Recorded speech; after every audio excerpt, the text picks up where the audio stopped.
리오야담에 오신 여러분 환영합니다. 구독과 좋아요 눌러주세요. 오늘의 야담 시작합니다.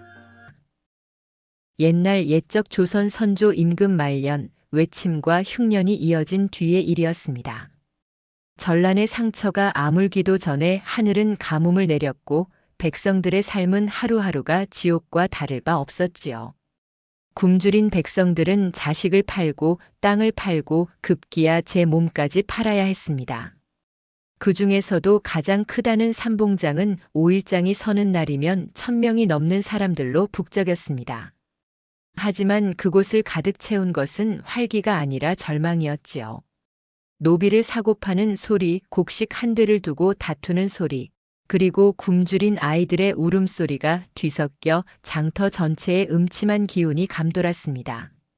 바람은 유난히 싸늘했고 사람들의 눈빛은 바람보다 더욱 차가웠지요. 그 삼봉장 한켠에 나무를 짊어진 사내가 서 있었습니다. 이름은 백운. 상민 출신의 나무꾼이었지요. 그의 손은 도끼질로 굳은 살이 박혔고 얼굴은 산바람에 거칠게 그을려 있었습니다. 허름한 삼배 옷은 기워 입은 자국이 여기저기 보였고 집시는 바닥이 다 닳아 발가락이 드러날 지경이었지요. 백운은 마을 사람들 사이에서 바보로 통했습니다. 말수가 적고 어눌하여 장사꾼들에게 속아 넘어가기 일쑤였고 품값을 제대로 받지 못해도 그저 웃기만 했기 때문이었지요. 하지만 그에게는 세상 누구보다 소중한 것이 하나 있었습니다. 바로 병든 노모였습니다. 백운은 홀몸으로 산에 올라 나무를 하고 그 나무를 팔아 어머니의 약값을 마련했지요. 비록 거친 손과 초췌한 얼굴을 하고 있었지만 그의 눈빛만은 누구보다 따뜻했습니다. 오늘도 백운은 등짐 가득 나무를 지고 장터에 섰습니다. 나무를 팔아 얻은 돈으로 어머니께 드릴 약재를 사려는 것이었지요. 백운이 나무를 팔기 위해 자리를 잡고 있을 때 장터 저편에서 고함 소리가 들려왔습니다. 이년아, 꼼짝 말고 서 있거라. 사람들이 우르르 몰려가는 쪽을 바라보니 한 여인이 땅바닥에 쓰러져 있었습니다. 그 앞에는 덩치 큰 사내가 서서 여인을 발로 차고 있었지요. 여인의 이름은 초아였습니다. 백정의 딸로 알려진 그녀는 가족에게 매를 맞으며 자라났고 오늘은 장터에 끌려나와 팔릴 처지에 놓였습니다. 초아는 고개를 숙인 채 아무 말도 하지 못했지요. 내성적인 성격 탓에 저항조차 하지 못했지만 그녀의 마음 깊은 곳에는 누구도 모르는 강단이 숨어 있었습니다. 그때 장터 반대편에서 또 다른 소동이 벌어졌습니다. 미친년이 또 나타났다. 돌을 던져라. 사람들이 손에 돌을 들고 한 여인을 향해 던지고 있었습니다. 그 여인은 설지였습니다. 미친 노비라 불리는 그녀는 넋이 나간 듯 거리를 헤매며 알 수 없는 말을 중얼거렸지요. 사람들은 그녀를 놀림감으로 삼아 조롱했습니다. 설지는 과거의 기억을 모두 잃어버린 채 방황하고 있었습니다. 그녀가 누구였는지 어디서 왔는지 아무도 몰랐지요. 그 광경을 지켜보던 백운의 마음이 무겁게 가라앉았습니다. 백운은 장터 한가운데를 천천히 걸었습니다. 사람들은 여전히 초아를 구경하며 비웃고 설지에게 돌을 던지며 즐거워했습니다. 평온한 듯 보이는 장시였지만 그 안에는 추한 인간 군상들의 모습이 적나라하게 드러나 있었지요. 백운이 한숨을 쉬며 돌아서려는 순간 어디선가 늙은 여인이 나타났습니다. 백운 도령. 그 목소리에 백운이 돌아보니 산촌 무당 매월이 지팡이를 짚고 서 있었습니다. 매월은 백운의 얼굴을 찬찬히 살피더니 낮은 목소리로 말했습니다. 오늘 도령께서는 두 인연을 만나게 될 것이요. 그중 하나는 복을 가져오고 하나는 화를 가져오리다. 백운은 고개를 갸우뚱했습니다. 무슨 말인지 알 수 없었지요. 하지만 매월은 더 이상 말하지 않고 돌아섰습니다. 백운은 다시 장터를 둘러보았습니다. 초아와 설지 두 여인의 모습이 그의 눈에 들어왔습니다. 그리고 그의 가슴 한편이 이상하게 저려왔지요. 백정만철은 초아의 머리채를 잡아 끌며 소리쳤습니다. 인연을 인양에 팔겠소. 누구든 사가시오. 초아는 땅바닥에 쓰러진 채 눈물을 흘렸습니다. 만철은 그런 그녀를 발로 차며 매질을 이어갔지요. 사람들은 구경만 할 뿐 아무도 나서지 않았습니다. 그 같은 시각 장터 반대편에서는 설지가 광기 어린 상태로 사람들에게 돌을 맞고 있었습니다. 그녀는 비틀거리며 쓰러졌다 일어나기를 반복했지요. 사람들은 박장대소하며 그녀를 놀려댔습니다. 배구는 두 장면을 동시에 보았습니다. 초아의 눈물과 설지의 고통이 그의 마음을 찢어놓았지요. 배구는 자신의 보자기를 꺼내 돈을 세어보았습니다. 그 안에는 오늘 나무를 팔아 모은 인양 반의 돈이 전부였습니다. 어머니의 약값으로 쓰려던 돈이었지요. 배군의 손이 떨렸습니다. 그는 두 여인을 번갈아 바라보며 깊은 고민에 빠졌습니다. 배군은 한참을 망설이다가 결국 만철에게 다가갔습니다. 제가 사겠습니다. 배군은 떨리는 손으로 보자기를 풀어 인양을 꺼냈습니다. 그것은 그의 전 재산이었지요. 만철은 돈을 받아들고 비웃었습니다. 허허, 바보 나무꾼이 또 저러는구나. 주변 사람들도 배군을 보며 킥킥거렸습니다. 하지만 배군은 신경 쓰지 않았습니다. 그는 초아에게 다가가 손을 내밀었지요. 일어나시게. 초아는 고개를 들어 배군을 바라보았습니다. 그의 눈빛은 다른 사람들과 달리 따뜻했습니다. 초아는 조심스럽게 배군의 손을 잡았지요.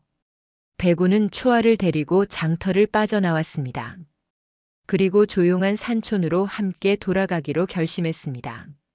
장꾼들은 여전히 배군을 비웃었지만 배군은 개의치 않았습니다.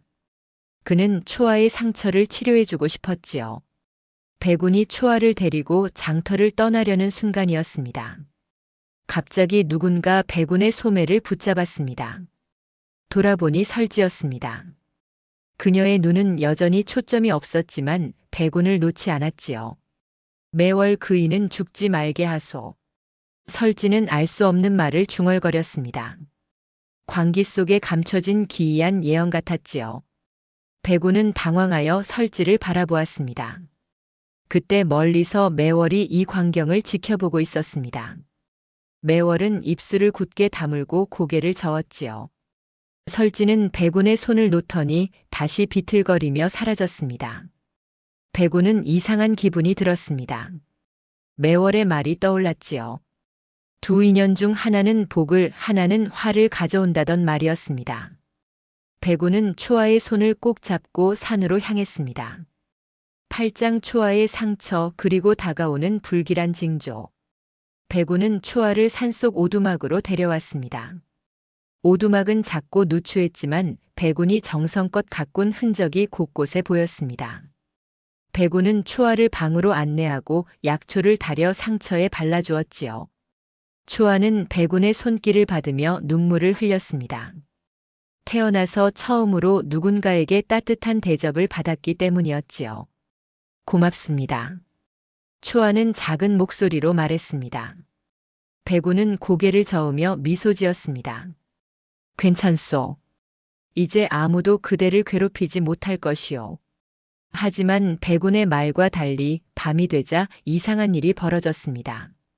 오두막 주변에서 발자국 소리가 들렸습니다. 산짐승의 소리가 아니었습니다. 사람의 기척이었지요. 배군은 문틈으로 밖을 살폈습니다.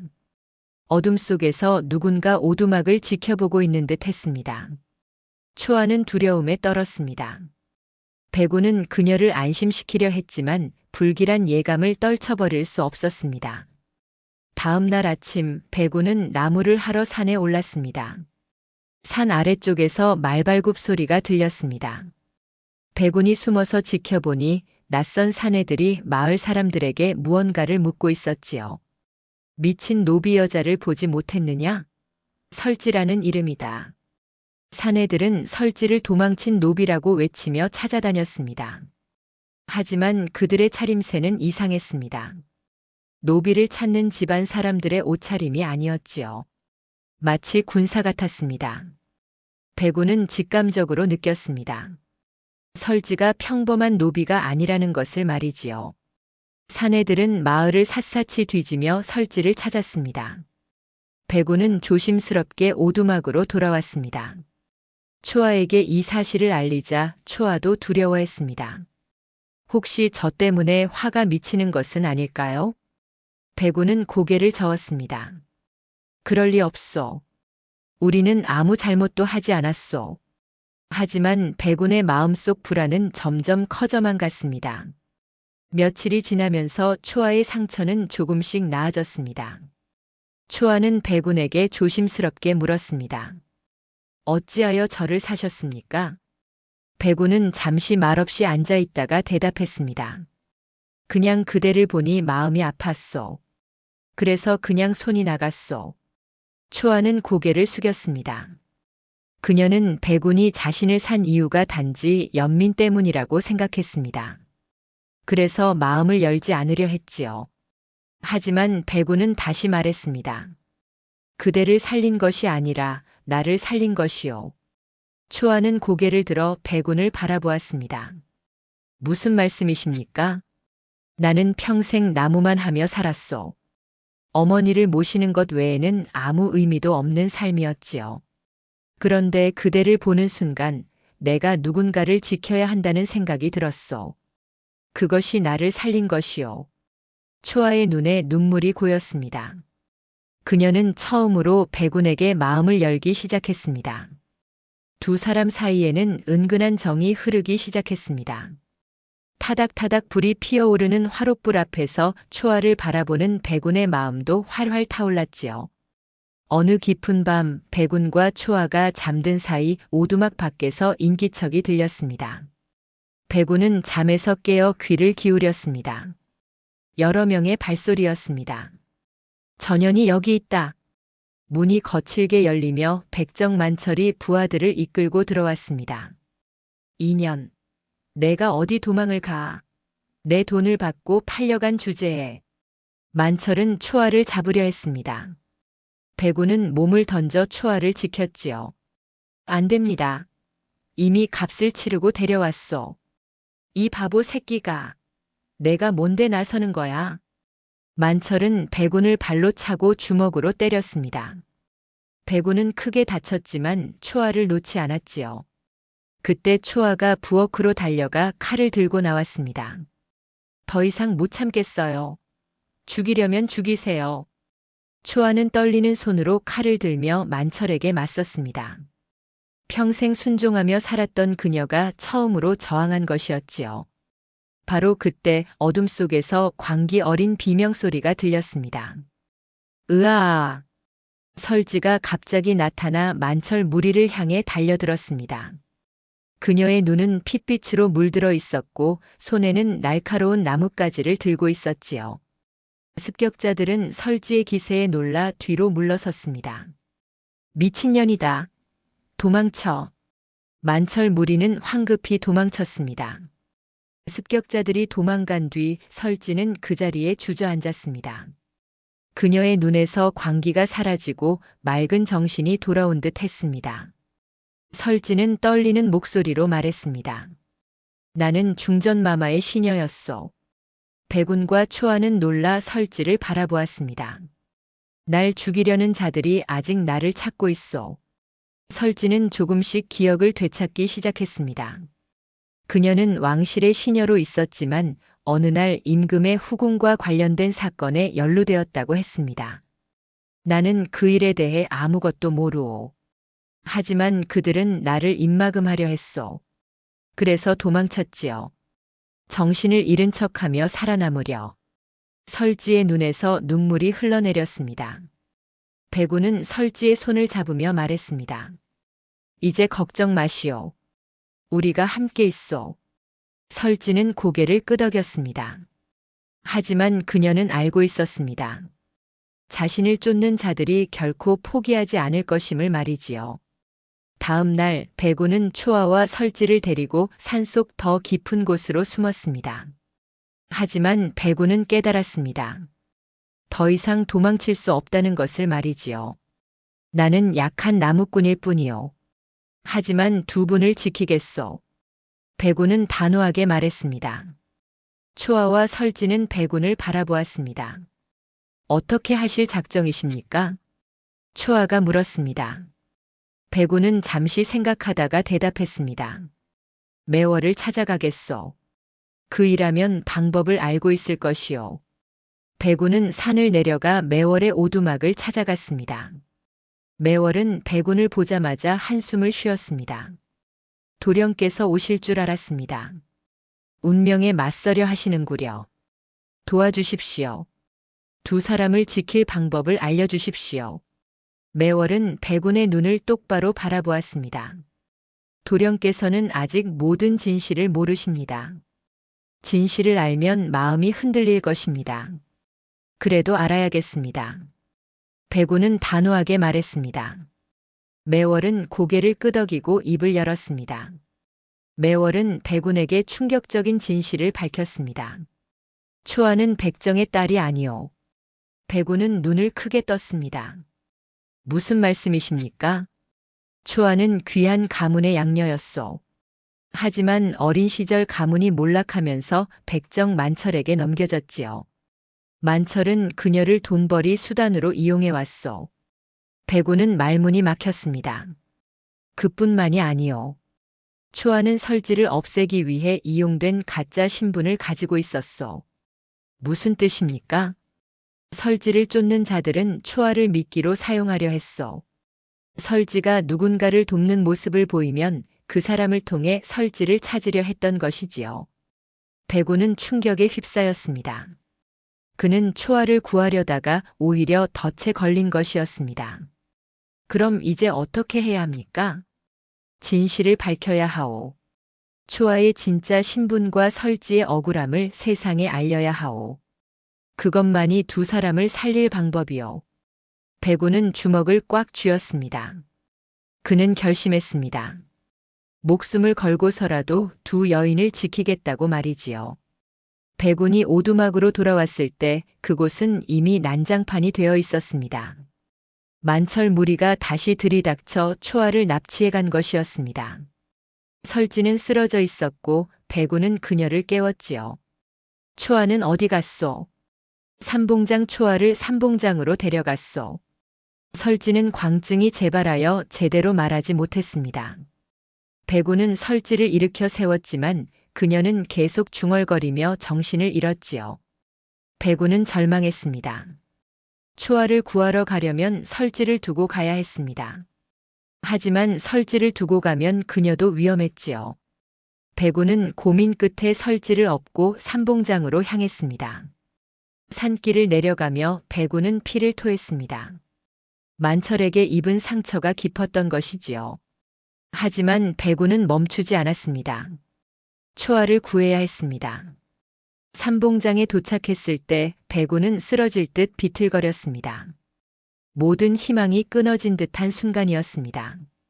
백운은 죽을 듯한 몸을 이끌고 다시 매월을 찾아갔습니다. 그는 마지막 남은 돈 3냥을 꺼내 매월에게 내밀었습니다. 이 돈으로 진실을 밝힐 증거를 사야 하오. 초아의 출생 문서, 설지의 억울함을 증명할 무언가를 말이오. 매월은 백운의 손을 잡았습니다. 도령, 그 돈은 어머님의 약값 아니오? 어머니께서는 이해하실 것이오. 나는 지금 두 사람의 목숨을 구해야 하오. 매월은 깊은 한숨을 쉬었습니다. 그리고 백운에게 낡은 보자기를 건넸습니다. 이 안에 초아의 양가 문서와 설지가 중전마마의 시녀였음을 증명하는 은장도가 들어있어. 내가 미리 준비해 두었어. 백운은 놀라 매월을 바라보았습니다. 어찌 나는 도령이 이 길을 선택할 줄 알았어. 운명이란 피할 수 없는 것이요. 백운은 보자기를 받아들고 고개를 숙여 절했습니다. 고맙습니다. 백운은 목숨을 건 마지막 선택을 했습니다. 삼봉장으로 돌아가 모든 것을 걸기로 한 것이지요. 삼봉장에는 많은 사람들이 모여 있었습니다. 만철은 초아를 높은 단 위에 세워놓고 소리쳤습니다. 이 계집을 온양에 팔겠소. 젊고 건강한 계집이니 누구든 사가시오. 초아는 고개를 숙인 채 눈물을 흘렸습니다. 사람들은 그녀를 구경하며 수군거렸지요. 바로 그때 장터 입구에서 백운이 나타났습니다. 그는 설지를 업고 비틀거리며 걸어왔습니다. 잠깐. 백운의 목소리에 사람들이 돌아보았습니다. 만철은 백운을 보고 비웃었습니다. 오, 바보 나무꾼이 또 왔구나. 이번엔 무슨 짓을 하려고. 백운은 설지를 내려놓고 보자기를 풀었습니다. 그 안에서 문서와 은장도를 꺼내들었지요. 이것을 보시오. 초아는 백정의 딸이 아니오. 귀한 가문의 양녀요. 사람들이 웅성거리기 시작했습니다. 백운은 계속 말했습니다. 그리고 이 은장도는 설지가 중전마마의 시녀였음을 증명하는 것이요. 그녀는 미친 노비가 아니라 억울하게 쫓기는 사람이요. 설지는 백운의 말을 듣고 정신을 차렸습니다. 그녀의 눈에서 광기가 완전히 사라졌지요. 설지는 일어나 사람들을 향해 외쳤습니다. 나를 쫓는 자들은 권력층의 사주를 받은 자들이요. 나는 아무 잘못도 하지 않았소. 그때 장터 뒤편에서 군사 차림의 사내들이 나타났습니다. 설지를 쫓던 자들이었지요. 전현을 잡아라. 사내들이 달려들었습니다. 하지만 백운은 물러서지 않았습니다. 만철, 내가 초아를 이용해 온 것을 모두 알고 있다. 백운은 만철과 맞서 싸웠습니다. 비록 몸은 상처투성이었지만 백운의 의지는 꺾이지 않았지요. 혼란 속에서 설지는 완전히 기억을 되찾았습니다. 그녀는 사람들 앞에서 외쳤습니다. 나는 후궁마마를 모시던 시녀였소. 하지만 나는 그 어떤 음모에도 가담하지 않았소. 나는 단지 진실을 알게 되었을 뿐이요. 설지는 자신이 목격한 사건에 대해 이야기했습니다. 왕실 내부의 권력 다툼, 후궁들 사이의 갈등, 그리고 그 과정에서 희생된 사람들에 대해 말이지요. 나를 죽이려 한 것은 진실이 드러나는 것을 막기 위함이었소. 사람들은 충격에 빠졌습니다. 장터는 술렁거렸지요. 백운은 초아의 양가 문서를 들어올렸습니다. 이것이 증거요. 초아는 박씨 가문의 양녀로 가문이 몰락하면서 만철에게 넘겨졌소. 만철은 그녀를 이용해 돈을 벌고 설지를 찾는 미끼로 삼으려 했소. 만철은 당황하여 뒤로 물러섰습니다. 거짓말이다. 하지만 사람들은 이미 진실을 알아차렸습니다. 만철의 악행, 초아의 신분, 설지의 억울함이 모두 밝혀진 것이지요. 권력층의 사주를 받은 사내들은 더 이상 설지를 잡을 수 없었습니다. 너무 많은 사람들이 진실을 알아버렸기 때문이었지요. 백운은 쓰러지듯 초아에게 다가갔습니다. 이제 괜찮소. 초아는 백운을 부축하며 눈물을 흘렸습니다. 며칠 후 만철은 관아에 넘겨졌습니다. 그의 악행이 밝혀지면서 관아에서는 그를 엄하게 다스리기로 했지요. 초아를 학대하고 설지를 미끼로 이용하려 했으며 수많은 사람들을 속인 죄였습니다. 설지는 본래의 신분을 회복했습니다. 왕실에서는 그녀가 무고함을 인정하고 그녀에게 자유를 주었지요. 설지는 더 이상 쫓기지 않아도 되었습니다. 초아는 박씨 가문의 양녀로서 신분을 되찾았습니다. 하지만 그녀는 가문으로 돌아가지 않기로 했습니다. 저는 백운 서방님과 함께 살고 싶습니다. 초아는 백운에게 말했습니다. 백운은 초아의 손을 꼭 잡았지요. 설지는 두 사람의 곁을 떠나기로 했습니다.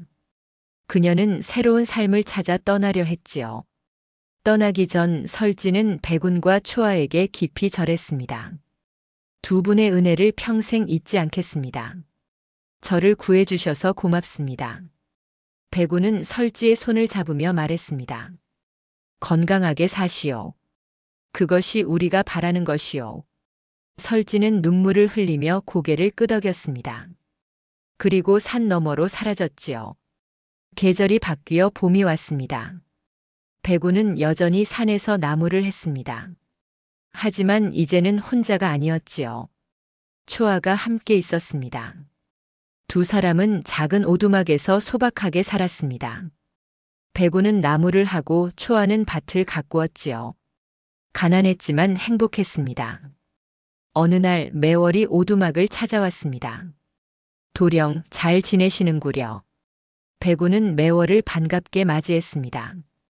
초아는 차를 내왔지요. 매월은 두 사람을 바라보며 미소 지었습니다. 그대는 두 인연을 산 것이 아니라 두 인연이 그대를 살린 것이지. 배구는 고개를 끄덕였습니다.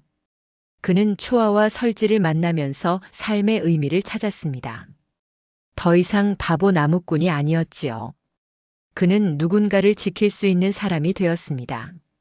초아는 배군의 손을 잡으며 말했습니다. 서방님, 우리 이렇게 평생 함께 살아요. 그러겠소. 배군은 따뜻하게 대답했습니다. 산들바람이 불어왔습니다.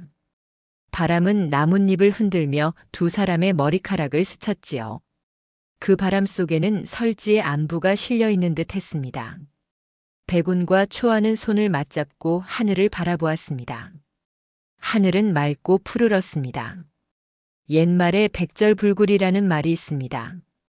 어떠한 난관에도 굽히지 않고 이겨나간다는 뜻이지요. 배군은 비록 약한 나무꾼이었지만 끝까지 포기하지 않았습니다. 그리고 그 덕분에 두 여인을 구했고 자신의 삶도 구했습니다. 진정한 용기란 힘에서 나오는 것이 아니라 마음에서 나오는 것입니다. 배군의 이야기는 우리에게 그것을 가르쳐 줍니다. 다음 영상을 빠르게 만나보시려면 좋아요와 구독을 눌러주세요. 그럼 더 재미있는 영상으로 찾아뵙겠습니다. 모두 행복한 하루 보내세요.